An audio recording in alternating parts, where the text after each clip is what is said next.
अस्सलाम वालेकुम नाज़रीन, डेवलप योर इनसाइट की तरफ से और मेरी पूरी टीम की तरफ से आप सबको खुशामदीद। हम बहुत शुक्रगुजार हैं आप सब लोगों के कि आप हमारी वीडियोस को देख रहे हैं। आपके कमेंट्स हमें बताते हैं कि आप इन्हें कितनी दिलचस्पी से देखते हैं और कितना इंतज़ार करते हैं। अभी हमारी फोनिक्स सीरीज़ की मज़ीद वीडियोस भी आएंगी और आज हम वावल साउंड्स के बारे में डिस्कस करने जा रहे हैं। इससे पहले आपको याद होगा कि पहली वीडियो में हमने जो साउंड्स आपको बताई थी इंग्लिश अल्फ़ाबेट की, तो उसमें कॉन्सोनेंट साउंड्स हमने सब बता दी थी। इसलिए आज के इस वीडियो में हम सिर्फ डिस्कस करेंगे वावल साउंड्स को, लॉन्ग वावल साउंड्स और शॉर्ट वावल साउंड्स। जैसे मैं पहले भी अर्ज कर चुका कि वावल साउंड्स जो हैं वो बेस हैं लैंग्वेज की, और दुनिया में हर लैंग्वेज साउंड्स के साथ ही पढ़ाई जाती है, फोनिक्स के साथ पढ़ाई जाती है। अगर बच्चों को साउंड सिस्टम बता दिया जाए तो उन्हें कभी कोई मुश्किल पेश नहीं आएगी अपने स्पेलिंग को याद करने में, प्रोनाउंसिएशन को याद करने में, और वो आगे बढ़ते चले जाएंगे। तो मज़ीद वक्त ज़ाया किए बगैर हम बोर्ड की तरफ चलते हैं और देखते हैं कि आज की इस वीडियो में क्या क्या शामिल है। जी नाज़रीन, आज हम डिस्कस करेंगे वावल साउंड्स को, क्योंकि इससे पहले हम कॉन्सोनेंट साउंड्स डिस्कस कर चुके हैं अपनी पहली वीडियो में, जब हमने अल्फ़ाबेट की साउंड्स आपको बताई थी। तो वावल साउंड्स क्या हैं और क्यों ज़रूरी हैं, मैं पहले बता चुका हूं कि दुनिया की तमाम लैंग्वेजेस साउंड्स पर बेस करती हैं और हर ज़ुबान का अपना एक साउंड सिस्टम है। हर ज़ुबान में कॉन्सोनेंट और वावल साउंड्स हैं और उन्हीं से सीखते हुए हम आगे बढ़ते हैं। इंग्लिश लैंग्वेज में 26 अल्फ़ाबेट हैं, जिनमें से 21 कॉन्सोनेंट हैं और 5 वावल्स हैं। ये इसका आपको नज़र आ रहा है टेबल में कि जब हम साउंड्स की बात करते हैं, अल्फ़ाबेट 26 हैं, लेकिन साउंड्स जो हैं 44 मौजूद हैं, जिनमें 20 साउंड जो हैं वो वावल्स हैं। और मज़ीद उनको बाइफरकेट करें तो 12 साउंड्स को हम मोनोथॉन्ग्स कहते हैं, यानी वो सिंगल साउंड हैं, और 8 डिफ्थॉन्ग्स हैं। और डिफ्थॉन्ग्स क्या हैं कि जब दो वावल साउंड्स इकट्ठी होती हैं और फ्लो में एक ही साउंड बोली जाती है तो उसे डिफ्थॉन्ग कहते हैं। तो 8 डिफ्थॉन्ग हैं और कॉन्सोनेंट साउंड 24 हैं, तो यूँ ये कंबाइन होके 44 हो जाती हैं। आइए नाजरीन देखते हैं कि आर्टिकुलेशन क्या है। और आर्टिकुलेशन सादा ज़ुबान में हम कहें तो साउंड क्रिएशन मैकेनिज़्म है कि आप बोलते कैसे हैं। कोई भी इंसान जब बोलता है, और ये भी बताऊं कि इस पर बहुत कम लोग गौर करते हैं या कम बताया जाता है हमारे स्टूडेंट्स को, कि हम कुछ भी बोलते हैं तो उसके लिए सबसे जो मेन कैरेक्टर है वो हमारे लंग्स का है। आप अपने फेफड़ों में मौजूद हवा को एक्सपेल करते हैं through your mouth and nose, तो आप बोल सकते हैं। आप ज़रा कोशिश करके देखिएगा, आप सांस को अंदर इनहेल करते हुए नहीं बोल सकते। बोला उसी वक्त जाता है जब आप फेफड़ों में मौजूद हवा को बाहर एक्सपेल करते हैं। और इस अमल में हमारी बॉडी के कौन कौन से ऑर्गन्स, कौन कौन से हिस्से इस्तेमाल होते हैं। The following human body organs are used to create sounds. देखिए, सबसे पहले लंग्स है। फेफड़े अगर ताकतवर हैं, अच्छा काम कर रहे हैं, तो आप देर तक बोल सकते हैं। इसके बाद लिप्स हैं, नोज़ आपकी नाक, वोकल कॉर्ड्स आपके गले में दोनों साइडों पे दो छोटे छोटे अल्लाह ताला ने आलात रखे हैं जो वाइब्रेट करते हैं आपकी आवाज़ को। इसके बाद युवल्वा, जिसे आम ज़ुबान में कौवा बोला जाता है, इसका भी बहुत अहम किरदार है। इसके अलावा आपका पैलेट यानी तालु, आपकी ज़ुबान और आपके दांत, इनमें से अगर कोई भी ऑर्गन दुरुस्त तरीके से काम ना कर रहा हो तो साउंड की क्वालिटी में फ़र्क पड़ता है। और ये अल्लाह ताला का बनाया हुआ निज़ाम है और बहुत ही साइंटिफिक है। वाल आवाज़ें क्या है, आप कैसे बच्चों को समझाएंगे कि वाल आवाज़ की पहचान क्या है।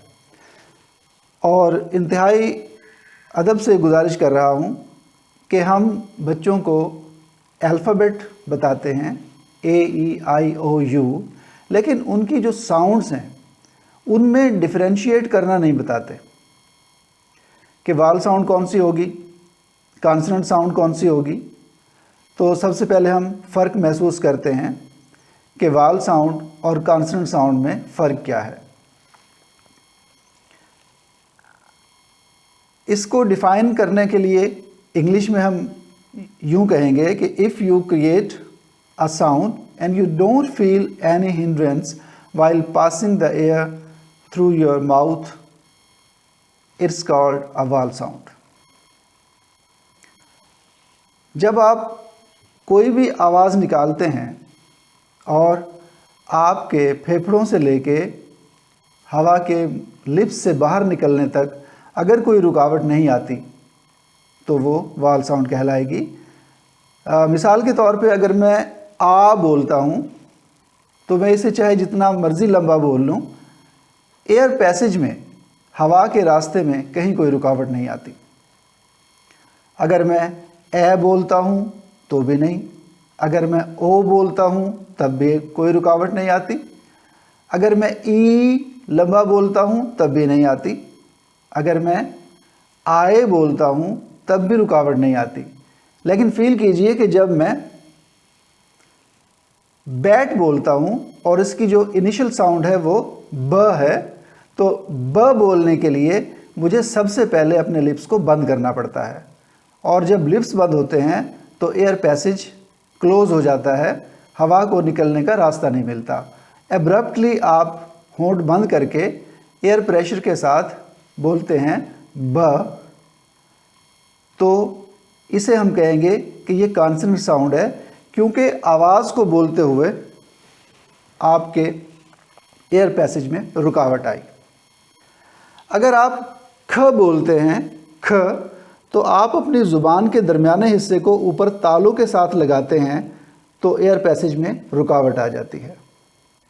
अगर आप थ बोलते हैं तो थ बोलते हुए आप अपनी ज़ुबान की टिप को दोनों दांतों के दरमियान में ले आते हैं, एयर पैसेज रुक जाता है। तो मेरा ख़्याल है कि अब बच्चों को समझाने के लिए आपके पास काफ़ी अच्छी मिसालें आ गई कि जब कोई भी आवाज़ निकालते हुए एयर पैसेज में रुकावट नहीं आती तो वो वावल साउंड कहलाएगी। और कहीं पर भी चाहे लिप्स बंद करके, चाहे ज़ुबान को ऊपर तालू के साथ लगा के, चाहे ज़ुबान को दांतों के दरमियान में ला के एयर पैसेज में रुकावट आ जाती है तो हम उसे कहते हैं कि ये कॉन्सोनेंट साउंड है। अब हम आते हैं शॉर्ट और लॉन्ग साउंड के तरफ और मैं डिस्कस करूंगा ए से लेकर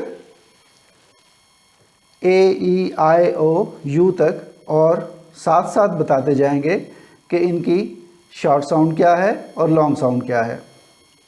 तो सबसे पहले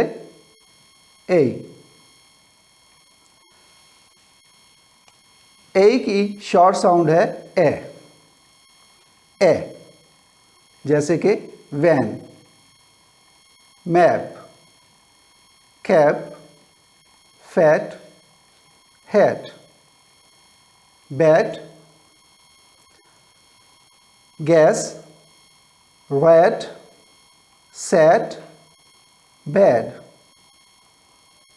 ban, bag, clap, jack, flag, mat, plan, sad, slab, van। अब ए की लॉन्ग साउंड तो देखिए, bake, break, brave, blade, brace, cage, cave, case, came, cake, made, main, mail, make, mail, game, gave, grade, gate, grace। तो आपने फ़र्क महसूस किया कि जब हम हैट बोलते हैं तो ए की साउंड ए आती है, हैट, और जब हेट बोलते हैं HATE, हेट, तो साउंड लंबी हो जाती है। तो ये फ़र्क है लॉन्ग और शॉर्ट साउंड में। अब नेक्स्ट पे चलते हैं।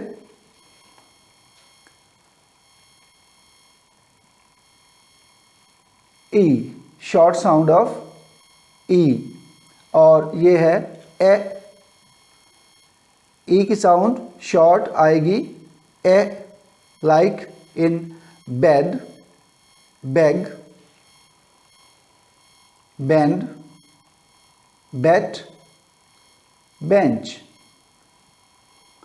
Chess, check, chest, crest, cent, peg, pen, pest, press, pet, web, well, went, wept, wait.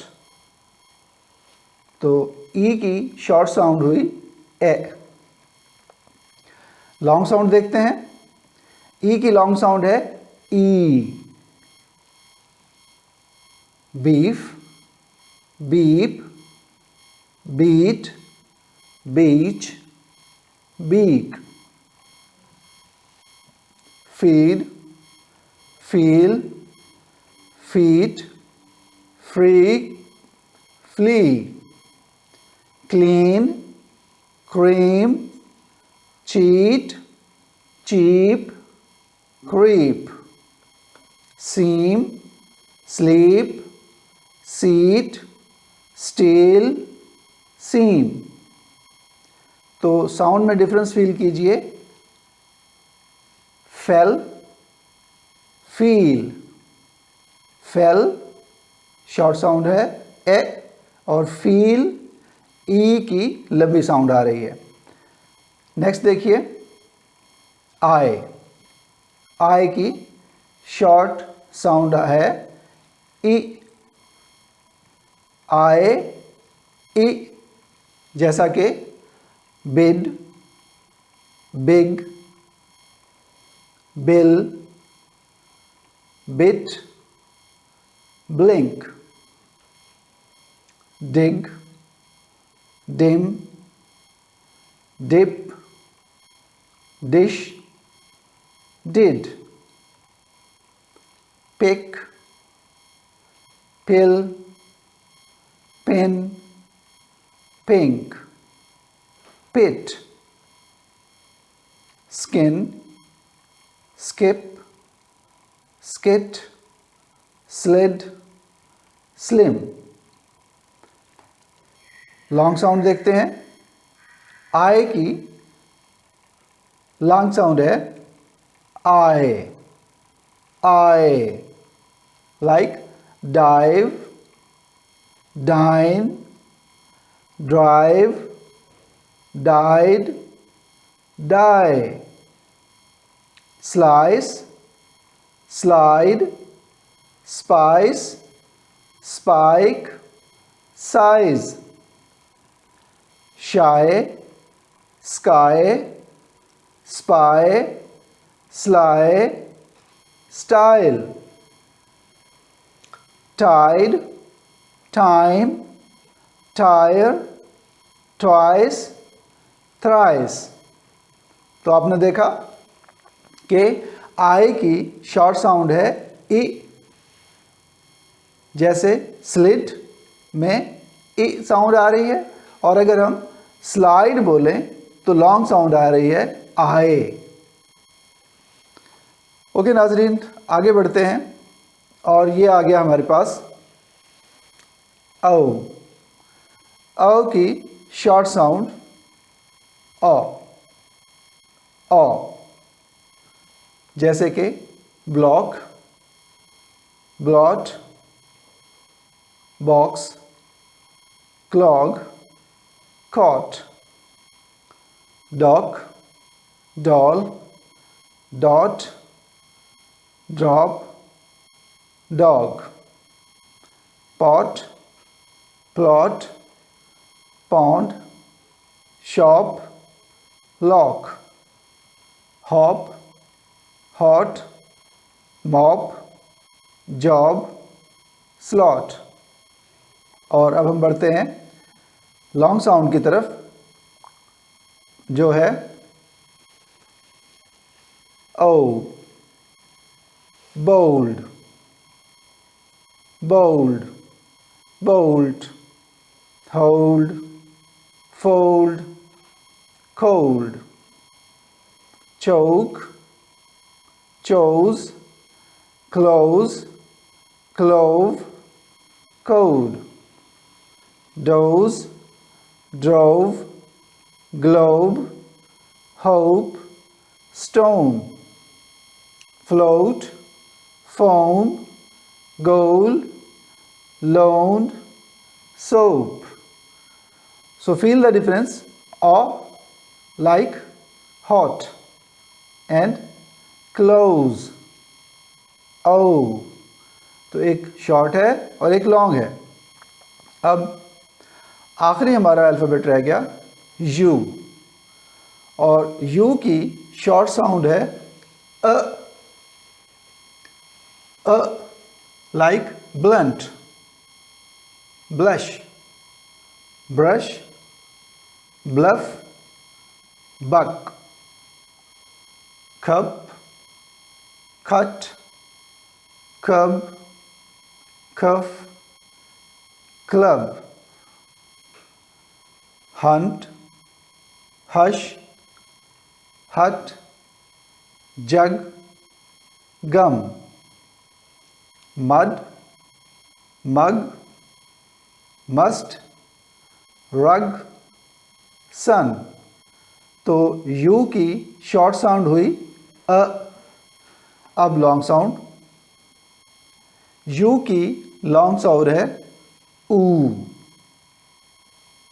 You, like cube, cute, fume, fuse, huge, mule, mute, use, view, hue, fuel, music, museum, queue, beauty, review, rescue, human, humid, commune. तो नाजरीन, आपने देखा कि you की short sound अ और long sound you, ऊ, you, जैसे view में आपको सुनाई दे रहा है, फ्यूज में आपको यू सुनाई दे रहा है, ह्यूज में आपको यू सुनाई दे रहा है। तो ये लॉन्ग साउंड है। जी नाज़रीन, आपने आज की तफसीली वीडियो वाल साउंड्स पर देखी, जिसमें हमने डिस्कस किया कि शॉर्ट वाल साउंड्स क्या हैं, लॉन्ग वाल साउंड्स क्या हैं, और इसके अलावा हमने ये भी डिस्कस किया कि आर्टिकुलेशन यानी साउंड क्रिएटिंग मैकेनिज्म क्या है। हमें बच्चों को ये ज़रूर बताना चाहिए, बल्कि एक टीचर को ये मालूम होना चाहिए कि जब हम कुछ बोलते हैं तो हम अपने बॉडी के कौन से ऑर्गन्स को यूज़ करते हैं, और मज़ीद आगे जब हम चलेंगे अपनी इस सीरीज़ में तो हम ये बताएंगे कि हम कोई भी साउंड जब यूज़ करते हैं तो उसमें कौन से माउथ ऑर्गन कहाँ टच करेंगे तो आवाज़ दुरुस्त आएगी और कहाँ टच करते हैं तो गलत आएगी। तो आपका बहुत शुक्रिया कि आपने बड़ी तसल्ली के साथ, दिलजमी के साथ इस वीडियो को देखा। हमें इंतज़ार रहेगा आपकी तरफ से कमेंट्स का, आपकी तरफ से मशवरों का। तो बहुत बहुत शुक्रिया। खुदा हाफ़िज़।